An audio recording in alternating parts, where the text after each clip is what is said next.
نشود ممکنه حمله نظامی به ایران بکنیم. اولا که غلط میکنید. ثانیاً من در زمان رئیس جمهور قبلی آمریکا گفتم دوران تهدید میکردن اون وقتم گفتم دوران بزن و در رو تمام شده. اینجور نیست که شما بگید میزنیم و در میریم. نخیر، باهاتون گیر خواهد افتاد و ما دنبال میکنیم. اینجور نیست که ملت ایران رها کند کسی رو که بخواد به ملت ایران تعرضی بکنه.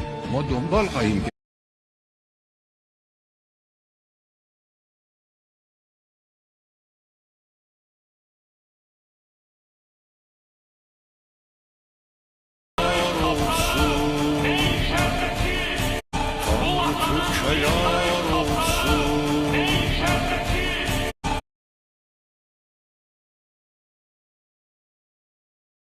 بسم الله الرحمن الرحیم. ان تنصر الله ینصرکم و یثبت اقدامکم. برای قربانیان جزیره اپستین ما بت بعل را هدف قرار می دهیم.